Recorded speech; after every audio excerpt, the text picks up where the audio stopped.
Namasté à toutes et tous. Namasté. Namasté Wanda. Namasté Swami. Hier soir, on avait un échange sur nos différentes activités. Elles sont nombreuses. Oui. Et en fait, je te posais la question à un moment de savoir comment ça se passait au niveau des personnes qui avaient proposé leur aide, de faire du Seva, tout ça. Et puis alors, tu m'as dit... Tu m'as demandé de quoi on avait besoin. Et en fait, ce que je t'ai répondu, c'est on a besoin de moins de blabla et plus de Seva.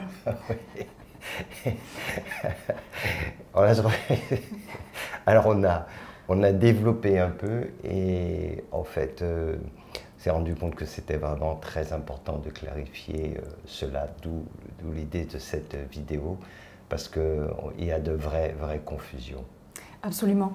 D'autant qu'on utilise le terme de Seva et comme un certain nombre de mots que l'on utilise, qui sont des mots sanscrits, ce n'est pas notre langue, ce n'est pas notre culture non plus. Et effectivement, il y a une confusion, une incompréhension sur ce qu'est le Seva. Donc, déjà, dans un premier temps, je pense que ce qui est important, c'est de remonter à la racine, à l'origine, pour bien comprendre ce que signifie ce mot et de quoi on parle quand on l'emploie. Donc, comment est-ce qu'on peut le définir Bien sûr. Alors, le Seva, ce n'est pas simplement une petite action de bénévolat. Et pour beaucoup de personnes, et notamment en France, parce qu'on n'a pas cette culture du Seva, même si certaines personnes le font spontanément, mais ils sont rares, mais il n'y a pas cette culture. Donc du bénévolat, et souvent quand on fait ce bénévolat, on le fait pour se faire plaisir, il faut dire les choses, on sait ce qu'il y en a. Donc on est très loin du Seva, en réalité. Le Seva, c'est vraiment une action désintéressée. Voilà. Mais c'est une action désintéressée que l'on fait avec amour, avec compassion ou dévotion, en fait. C'est pas, on ne fait pas ça comme ça. Alors, ce n'est pas forcément évident pour tout le monde, mais on va déjà clarifier cette définition. Action désintéressée que l'on fait par amour, dévotion ou compassion. Et qu'on le fait sans attendre rien en retour. C'est bien ça, être une action désintéressée. Bien au contraire, pourquoi? Parce qu'elle est source, cette action, vraiment de plénitude, voire même de plénitude, de félicité, quand on pratique vraiment le Seva. Voilà. Donc on est très loin de ce qui se passe en général, où des gens veulent bien faire un petit peu de bénévolat, bien souvent en pensant, en attendant quelque chose en retour, etc., que ce soit de la gratification ou autre chose. On est très loin finalement de ce qu'est le Seva. Et c'est pour ça qu'on en a parlé hier, qu'il est très important de clarifier cela, parce que sinon il y a un fossé énorme entre les gens qui pensent venir faire un peu de Seva, et c'est voilà, faire un petit peu de bénévolat, et surtout faire des choses qui leur plaisent, et puis des gens qui sont vraiment dans la pratique du Seva. Absolument, je crois que c'est important de préciser aussi que ça fait partie du Karma Yoga. C'est l'une des 4 voies qui sont décrites dans la Bhagavad Gita, dont tu nous lis les extraits régulièrement. Et ce Karma Yoga, en fait, qui veut dire littéralement le yoga de l'action, il a pour but justement, il vise aussi, comme les autres yogas, il vise l'union avec le divin, il vise la libération. Donc effectivement, c'est à travers cette action, ce service désintéressé, que l'on va pouvoir progresser sur ce chemin spirituel, de se défaire de ses besoins, de se libérer de ses désirs et de parvenir à ce détachement, à cette libération qui est le but final et qu'est-ce que l'on recherche. Et donc ce terme de Seva, il est vraiment... il est vraiment utilisé dans un contexte spirituel, c'est l'une des voies du yoga. Tout à fait, parce que l'action doit devenir désintéressée. Il faut vraiment le faire sans attendre quoi que ce soit en retour. C'est ce qui nous libère du karma, du phénomène de cause à effet. Alors, ça veut dire quoi concrètement? Ça veut dire qu'il faut tâcher de rechercher à accomplir l'action juste. Pour cela, ce n'est pas une affaire de morale, ce n'est pas une histoire de dogme, de tout cela. C'est l'écoute de notre intuition ou des enseignements d'un maître pour tâcher de faire vraiment ce qui est juste. Pas ce qui nous plaît, pas ce qui nous semble bien ou pas bien. Rechercher cela. Et c'est l'enseignement que donne Krishna à Arjuna, justement, c'est cela. Et il lui dit, Krishna étant la conscience éveillée, mais il lui dit, laisse-moi agir à travers toi. Voilà, c'est-à-dire, sois l'instrument de ta conscience. Et ainsi, tu ne vas pas accumuler du karma et tu vas pouvoir agir de façon juste et te libérer finalement de cette identification à ton personnage. Et donc, moi, en tant que conscient, je vais pouvoir me révéler en toi. Donc, ça a beaucoup, beaucoup d'importance. Et comme tu dis, le seva puise ses racines dans ce karma yoga. Donc, il est vraiment important de considérer ce que c'est vraiment. Oui. Faire du seva, et c'est vraiment une action désintéressée qu'on fait, comme je disais, par amour, dévotion et tout. Alors, ça ne veut pas dire qu'on y arrive tout de suite. Il est bien clair qu'il y a de vraies différences, pour des personnes, c'est naturel. S'intéresser aux autres, faire les choses comme ça, pour certaines personnes, c'est complètement naturel. Pour beaucoup, ça ne l'est pas. Mais ça peut le devenir en le pratiquant comme un yoga. Oui, et ça ne l'est pas forcément au début évident, dans la mesure où on peut avoir l'impression de venir apporter son aide de façon désintéressée, mais consciemment ou des fois inconsciemment, on peut rechercher à travers cela un retour, une contrepartie. Par exemple, je me souviens, il y a plusieurs années, une femme avait proposé d'organiser un événement pour ta venue, en fait, d'organiser un événement pour te faire venir, te faire intervenir. Mais ensuite, derrière, tu avais découvert très rapidement qu'elle, en fait, elle cherchait surtout une chose, c'est obtenir des entrevues privées avec toi. Elle avait besoin de conseils sur son cheminement. Et en fait, c'était un moyen, un prétexte. Donc là, dans cet exemple, on se rend bien compte que s'il y a une arrière-pensée, un intérêt, un mobile, si ce n'est pas purement désintéressé, ça vient entacher, en fait, l'aide, puisque ce n'est pas purement désintéressé. Absolument. Alors, comme je disais, à ce niveau-là, très peu de personnes vont faire cette démarche de façon désintéressée. Mais il faut être clair. Il faut être clair pour comprendre c'est quoi vraiment le seva. C'est un vrai yoga. Et ce n'est pas une simple action de bénévolat, car on peut faire une simple action de bénévolat et puis tout va bien. On donne 1-2 heures par semaine, ou alors on soutient un enfant, on envoie un peu d'argent, etc. Là, ok, c'est toujours bien, mais ça n'a rien à voir. Ça peut être le début de quelque chose, mais c'est tout juste le début. Alors, quand ce n'est pas spontané, quand on ne va pas se mettre au service d'une cause, et notamment, par exemple, particulièrement dans la souffrance, et qu'on va le faire avec compassion, ou soutenir un enseignement spirituel, un maître qu'on va faire avec dévotion, etc. Si ce n'est pas naturel, c'est normal, je veux dire.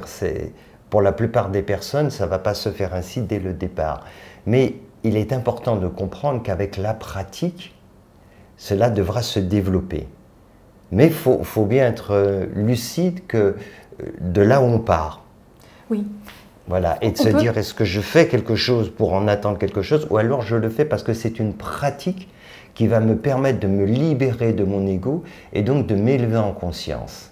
Voilà, si on comprend cela, c'est autre chose. Absolument. Ça me semble utile de clarifier, et j'aime bien aussi donner des exemples, des anecdotes, parce que ça permet de comprendre, et c'est des choses que nous vivons. On en a beaucoup d'anecdotes. Sur le côté désintéressé, notamment, parce que dans le service désintéressé, il y a désintéressé, et c'est comme un don sans contrepartie. Un don sans contrepartie, ça veut dire qu'on n'attend rien en retour. Mais franchement, on en rit, et ça a l'air évident. C'est ça normalement le don. C'est ça. Mais même quand on précise sans contrepartie, on en rit, mais ça nous arrive d'avoir des personnes qui donnent, là c'est à travers notre association humanitaire, qui font des dons, du parrainage, et qui attendent, qui demandent entre guillemets des comptes. Alors des comptes, bien sûr, nous on en produit, on fait un rapport d'activité très, très détaillé, on est vérifié par un commissaire aux comptes tous les ans, tout ce que l'on fait, on en rend compte. Mais de là à demander une contrepartie personnelle quand on a fait un don, c'est pas l'esprit du don. Et de la même façon pour le seva, ça nous est arrivé d'avoir des personnes qui, à distance, qui proposent leur aide en bénévolat, qui commencent à faire une transcription et ensuite qui nous envoient un message, il y en a eu plusieurs, qui nous ont envoyé un message en disant qu'elles voulaient s'inscrire à la retraite, mais elles attendaient qu'on leur envoie le code pour s'inscrire gratuitement. Et on leur a dit, il faut vous inscrire par la voie normale. Elle dit, comment ça, je fais du CEVA, je fais du bénévolat. Et alors, ce sont des personnes qui avaient fait une ou deux transcriptions. Donc une transcription, c'est quoi? C'est 1h30 à 2 heures de vidéo, donc écouter les enseignements de Swami. Et à partir de là, ces personnes ont considéré que c'était normal qu'elles avaient accès gratuitement à toutes les retraites en ligne qui allaient suivre. Et en plus, pour bien comprendre comment cela peut se passer, elles se sont mises en colère quand on leur a dit que non, qu'en fait ça ne leur donnait pas un accès gratuit aux événements. Tu sais quoi, ça me donne une idée.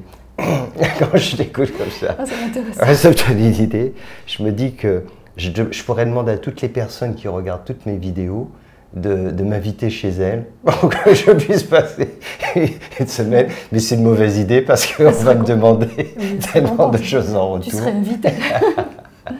C'est une mauvaise idée.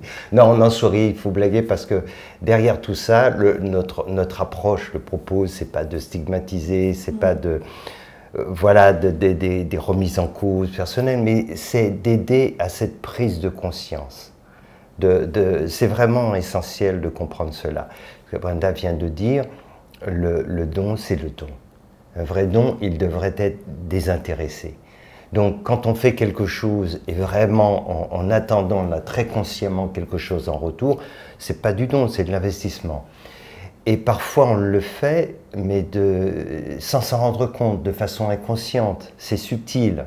Et c'est pour ça que les personnes ont des réactions si finalement elles n'ont pas le retour qu'elles escomptent. Donc, c'est un vrai yoga. Mais il faut comprendre au départ de quoi s'agit-il vraiment. Donc, ce seva, il est là justement pour nous apprendre à être utile. Parce que dans cette approche aussi, il y a des personnes qui nous disent qu'elles sont très disposées, mais voilà ce que je sais faire. Donc je fais ceci, et mes disponibilités sont très limitées, etc., etc. Et à cela aussi, on peut reconnaître quand on n'est pas du tout dans... Oui, avec des préférences marquées aussi. Ouais, par exemple, moi je veux bien faire du seva, mais il faut absolument que je sois au grand air. Je ne peux pas supporter d'être devant un ordinateur. Ça ne veut pas dire qu'on n'aurait pas pu donner des activités en extérieur, mais c'est un signe qui nous alerte que la personne, elle va manifester avant tout ses désirs, ses besoins, elle ne va pas être dans un esprit de seva pur. Le seva, c'est se rendre disponible là où on a besoin. Et ça peut être quelque chose qu'on n'a pas prévu, et même quelque chose qu'on n'aime pas au départ. Bien sûr. Je dis bien au départ, parce que dans ce seva, on va découvrir finalement autre chose, et puis après, cela peut évoluer, on va être amené à faire autre chose. Mais cette attitude initiale, elle est révélatrice de dispositions d'esprit dans lesquelles on nous propose l'aide. Bien entendu, et il faut absolument passer par faire des tas de choses qui ne nous plaisent pas, sinon ce n'est pas du seva. Si on fait juste des choses qui nous font plaisir, c'est autre chose, ça n'a rien à voir. Il faut se rendre utile. Ça veut dire se rendre utile, c'est là où on a besoin de nous et de la façon dont on a besoin de nous. C'est ça en fait. Et plus on fera des choses qui sont dérangeantes, mieux c'est. C'est une bénédiction en réalité. C'est ça, parce que si on ne fait que des choses qui nous font plaisir, on ne va pas changer. Et c'est comme ça qu'on apprend le détachement aussi. Bien sûr. Et qu'on apprend à aimer faire des choses qui au départ nous semblaient... On devient équanime, on apprend à aimer, et puis surtout, comme tu l'as dit, on va découvrir beaucoup de choses dans ces activités qui ne nous plaisent pas. Et ça, c'est vraiment important. La vie nous apprend ça forcément. Donc, c'est très riche en fait quand on s'inscrit dans cette démarche. Mais la difficulté, c'est au départ de comprendre de quoi s'agit-il. Et quand on n'a pas compris ça, ce qui est le cas de la majorité, c'est pour ça qu'on fait aussi cette vidéo pour clarifier les choses, alors ça ne peut pas marcher. Il y a forcément des déceptions de la part de tout le monde. D'ailleurs, en parlant de cela, on est dans une sangha, et puis on fera une petite vidéo justement sur la sangha aussi. C'est-à-dire que toutes les personnes justement qui font partie de cette sangha sont dans cette démarche.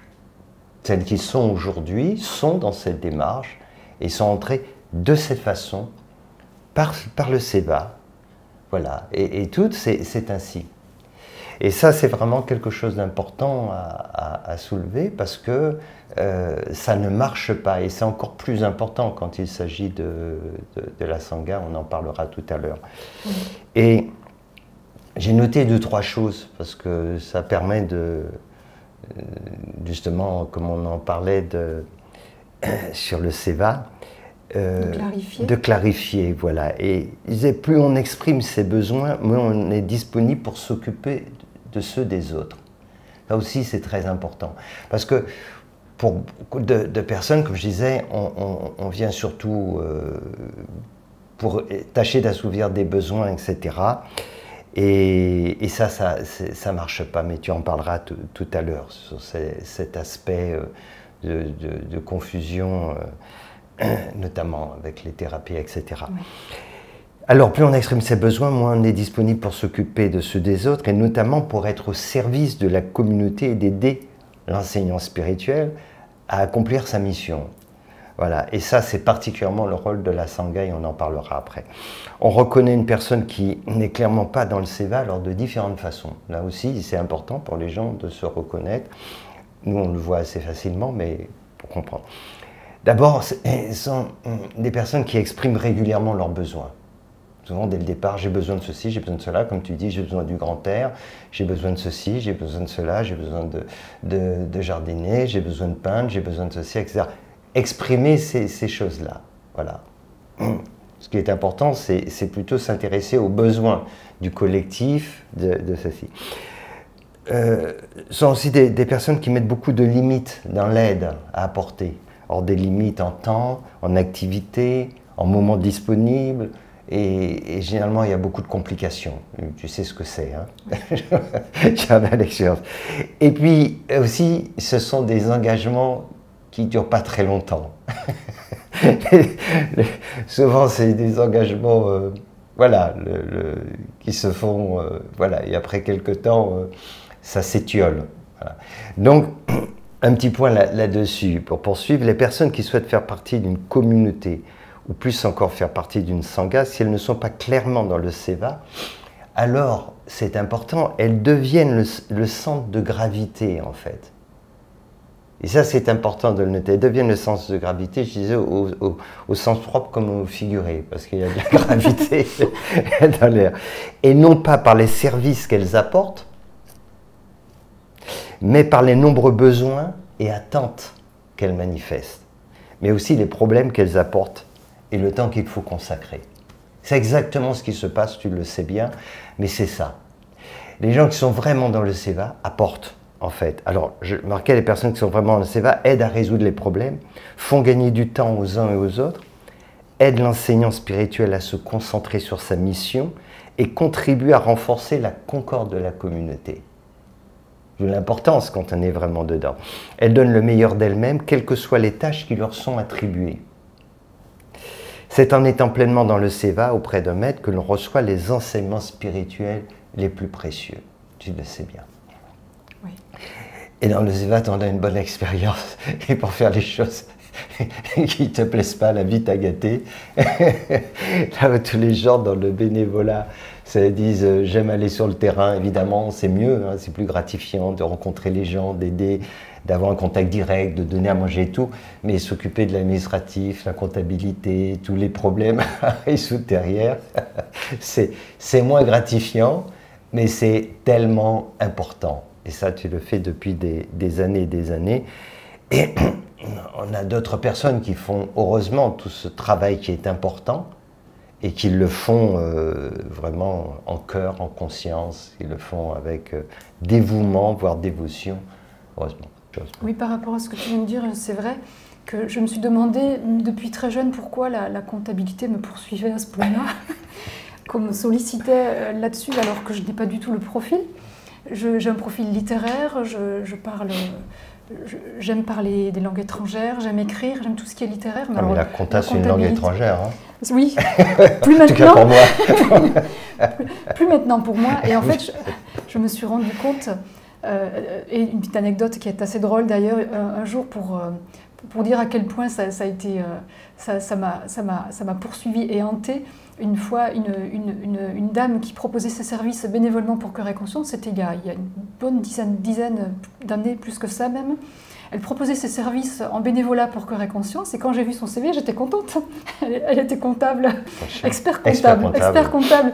Je lui dis, c'est super, vous allez pouvoir nous aider pour la comptabilité. Elle me dit, ah non, pas question, et moi je fais de la compta toute la journée et toute la semaine. Si je viens faire du bénévolat, c'est pour être en contact avec les enfants, hein, c'est pas pour faire de la compta. Je me suis dit, mince. Alors si les comptables ne veulent pas faire de la compta, comment va-t-on faire ? Et donc c'est vrai que je me suis retrouvée avec cette ça me donne des idées, ça aussi. Hein. Si les maîtres ne veulent plus enseigner, c'est bien ça aussi. Ça me donne des idées, tiens. Vas-y, continue. Et au final, ce qui s'est passé, comme c'est souvent le cas, quand quelque chose se répète de façon cyclique, et en c'est boucle, chaque année, il faut sortir le bilan, et puis on ne fait pas n'importe quoi. Oui, puis c'est pas qu'une fois par an, il vaut mieux s'y prendre avant. Voilà. C'est très régulier, c'est tout le temps là. Et je me souviens, je t'ai interrogé là-dessus. Oui. Pourquoi je suis toujours chargée de cela ? Et tu m'as dit, il y a un enseignement, il y a quelque chose à comprendre. Et en fait, j'ai découvert qu'il n'y en avait pas qu'un, mais qu'il y en avait plusieurs. Oui, et ça a été vraiment une expérience très importante pour moi, parce qu'au-delà évidemment de la comptabilité, il y a les relations avec les autres, les relations avec les cabinets, avec les experts comptables, les relations ou pas de relations aussi quand ils sont très absents. Et finalement, j'ai découvert beaucoup d'enseignements, et finalement quelque chose de très drôle qu'à un moment donné que je me suis rendu compte, c'est que ça ne me pose plus aucun problème. Et c'était important d'ailleurs parce qu'au tout début de ce cheminement, je ne voulais pas m'occuper trop de ces choses-là. J'étais déconnectée, je ne savais jamais combien d'argent il y avait sur le compte de l'association. Il y avait trop de choses, j'étais vraiment en décalage. Et le fait d'être confrontée sans arrêt à ça, je m'y suis mise. Et finalement, ça m'a fait prendre conscience de l'importance que ça a. C'est une responsabilité aussi. Bien sûr. Et toutes les œuvres que l'on peut faire, toute cette aide que l'on peut faire, cette concrétisation de cet amour, cette compassion, quand on sait que des enfants ont faim, et il ne suffit pas simplement de leur envoyer de la compassion, on a besoin de lever des fonds. Et donc à ce moment-là, le fait de travailler sur cet aspect-là, financier, mais sur la communication aussi, de se dire mais c'est pas normal, si on organise des événements, il faut qu'on donne à manger aux enfants, aux familles, à ce moment-là, comment on va faire? Il va falloir qu'on lève des fonds, donc on met en route une campagne de communication. Tout ça, ce sont des choses très concrètes. Et moi, en fait, c'est ce que m'a appris cette collaboration, cet engagement au sein de Cœur et Conscience, et ça a été extrêmement important. C'est pour ça que on ne peut pas minimiser l'importance de ce bénévolat, entre guillemets, et encore moins de ce SEVA, parce que ce SEVA, il va nous aider à travailler ce qu'on a besoin de travailler, parce que chacune, on est confronté à nos points faibles et aux points qu'on doit travailler, parce que je n'ai pas rencontré, je n'ai pas vu un seul maître, homme ou femme, qui est dans la lune, même s'ils sont en samadhi, ils savent ce qui se passe dans l'ashram, et ils ont un sens aigu de l'organisation, de la matérialité aussi, de l'importance de toutes ces choses. Et c'est important pour tous les chercheurs spirituels de cultiver ces qualités d'engagement, ce sens des responsabilités. Et le fait d'être concret, ça nous permet aussi, de la même façon, quand on est concret dans notre engagement, dans ses actions, on peut être concret sur des changements. Si on sait qu'on a des changements à faire, ben ça ne va pas être juste des mots, ça ne va pas être juste du blabla, on sait qu'on va devoir le faire suivre d'actes. Donc ça a énormément de vertus. Et bien souvent, pour terminer, c'est là où on n'avait pas prévu, ou c'est là où on n'avait pas forcément envie, qu'on va être le plus enseigné, qu'on va le plus apprendre et que finalement on va le plus grandir. Bien sûr. Et puis il y a plusieurs aspects, comme tu as évoqué cet aspect, l'aspect notamment de notre ONG, c'est qu'on est comptable aussi de cela, nous les premiers, c'est-à-dire de la confiance qu'on nous fait, que les parrains, marraines, les donateurs, et qu'effectivement, dès le départ, c'était quelque chose d'extrêmement clair, c'est que cet argent doit être utilisé au mieux. Absolument. Voilà, et que les choses doivent être faites. Alors certes, il faut respecter les règles comptables, etc., toute cette rigueur, mais au-delà de cela, c'est une question aussi d'éthique. Et pour nous, on est comptable, c'est le terme, de cet argent qui est confié. et on doit pouvoir en répondre et de dire voilà comment il est utilisé. Et nous pensons que cette façon de l'utiliser, eh ben, on l'utilise au mieux. Et on peut en parler en toute transparence. Et c'est ce qu'on fait depuis des années. Mais pour cela, eh ben, tu te demandais pourquoi cette situation t'est arrivée. Il y a eu plusieurs enseignements derrière cela, mais il y en a eu un qui était important aussi, et je m'en rappelle. C'est quand on avait fait appel, à un moment donné, un cabinet, puisqu'il faut comprendre qu'arrivé à un certain moment, c'était très vite. On a démarré avec un expert comptable pour que les comptes soient très bien tenus. Et après un certain temps, il y a eu un commissaire aux comptes qui est venu donc pour valider vraiment tout ça, etc. Parce que quand on confie de l'argent, arrivé à un certain montant, c'est une obligation. Donc, pour nous, c'est très bien ainsi, parce que ça permet aux personnes de savoir que nos comptes sont certifiés, etc., et qu'on ne fait pas n'importe quoi. Mais ce qui était vraiment intéressant, c'est que je me rappelle très bien quand on avait fait appel à ce cabinet, c'est un gros cabinet connu, dans le 8e arrondissement et tout, et qu'est-ce qui s'était passé? C'est qu'à un moment donné, quand ils ont travaillé sur la comptabilité, ils ont renvoyé les comptes qui étaient vraiment pour finaliser là, et c'est toi, en vérifiant cela, alors c'est pas ton métier, que tu t'es rendu compte que le bilan était faux. Il faut quand même le faire, parce qu'il était envoyé pour signature, et il n'était pas équilibré. Et donc, c'est quand même quelque chose qui est plus qu'étonnant. On a fait il y a Vision Correct qui t'envoie un bilan pour nous maintenant juste à valider, alors que toi, tu le vérifies, tu leur dis, mais il y a un souci là, etc. Et effectivement, ils étaient plus qu'embêtés de remarquer cela. Alors, qu'est-ce qu'il y avait derrière? Derrière, c'est qu'on prit que, eh ben, tu avais certes un très gros cabinet, mais il y a une telle délégation qu'ils ont laissé faire ensuite finaliser ce travail par quelqu'un qui visiblement n'était pas à la hauteur, et que si on n'avait pas vérifié, quand je dis on, c'est toi, de façon précise, on avait un bilan qui était faux. Donc après, on les a laissés tomber évidemment pour travailler avec quelqu'un de plus sérieux, mais tout ça pour dire que c'est quand même toi qui as pu vérifier le travail des experts comptables et qu'on peut ne pas être expert dans ce domaine, mais pour autant, quand on fait les choses en conscience, quand on fait les choses de façon responsable et avec sérieux, et aussi dans une approche intuitive. Et avec intuition, j'allais dire, parce que en fait, je ne suis pas dans la technique, je promène mon regard, oui, et je dis, ce chiffre a l'air bizarre, voilà. Et c'est là que je pose la question, est-ce que c'est normal ce chiffre? Et c'est là que je soulève le lièvre. Et c'est pas normal. C'est ça, et il faut s'ouvrir évidemment à cette dimension intuitive, et c'est là que tu réalises que tu peux découvrir des choses comme ça, etc. Donc il y a eu beaucoup de raisons à cela. Hein. Peut-être pour résumer en fait ce qu'on a évoqué sur justement, il y a 3 points qui sont vraiment importants, essentiels lorsque l'on veut faire du SEVA.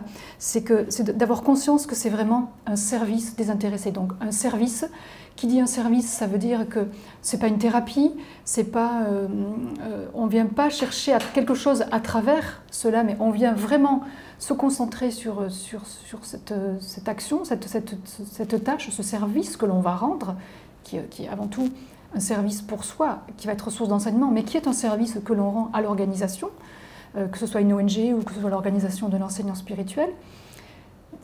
Un service désintéressé, eh bien, c'est désintéressé, ça veut dire qu'on n'attend rien en contrepartie.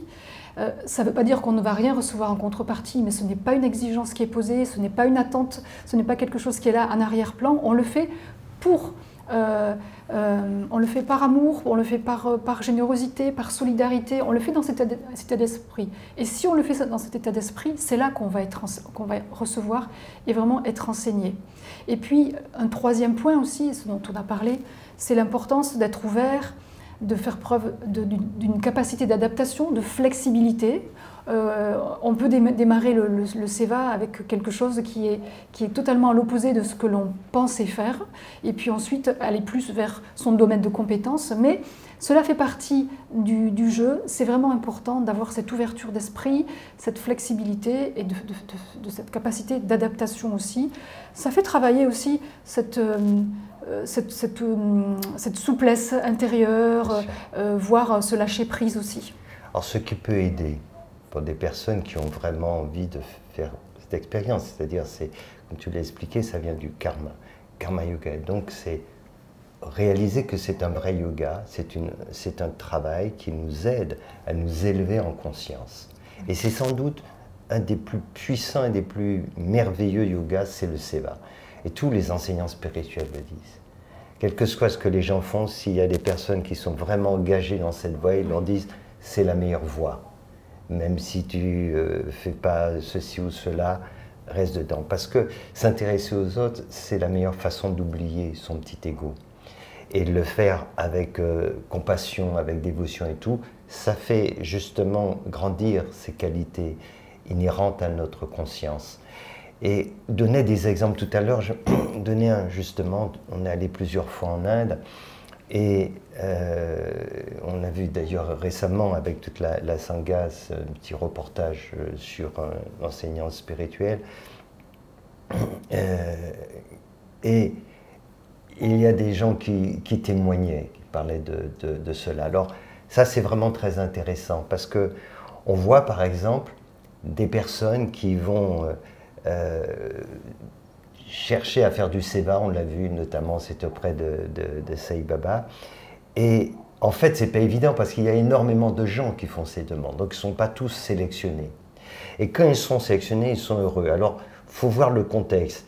Ils travaillent toute l'année, très dur, ils ont un mois de vacances, et ce mois de vacances, ils vont le consacrer à faire du Seva. Et Seva, ce n'est pas le Club Med, hein. C'est pas, on ne vient pas les vacances pour être là juste autour du maître, l'écouter, etc. Non, ce n'est pas ça du tout. On va travailler, s'occuper de tout ce qui est nécessaire pour justement que tout se passe bien dans l'ashram et toutes les activités. Et donc c'est un service qui est très exigeant, qui est très conséquent. Et les personnes arrivent avec des profils différents. On est médecin, on est avocat, l'autre est fonctionnaire et ceci. Et c'est pas parce que tu as telle spécialité, tel profil, tu vas faire cela. Non, on l'a vu. Et là, quand on a besoin d'une équipe, ben, on peut dire, ben, toi tu es avocat, c'est très bien, tu vas aider l'équipe du ménage, et puis c'est parfait. Mais c'est ainsi, tu peux être ce que tu... Voilà, ou fonctionnaire, médecin, etc. Peu importe. Tu interviendras, là on a besoin de toi, sinon c'est pas la peine que tu viennes. Et donc toutes les personnes qui viennent le savent, elles se sentent honorées. Ça aussi c'est important. Honorées d'avoir été choisies, mais honorées de servir. C'est tout le contraire, c'est pas je suis quelqu'un de bien parce que je fais cela, ou il y a l'attente justement, et dans l'attente de cette reconnaissance. C'est tout le contraire. C'est une grâce que de pouvoir faire cela. C'est ce que je vis. Quand on me dit, ben, tu sais, tu le vis aussi, voilà, on parle comme si je devais avoir une certaine fierté des enfants, etc. Et évidemment, c'est ridicule, il n'y a pas de fierté sinon on serait l'ego, mais je le vis comme une grâce. C'est tout le contraire.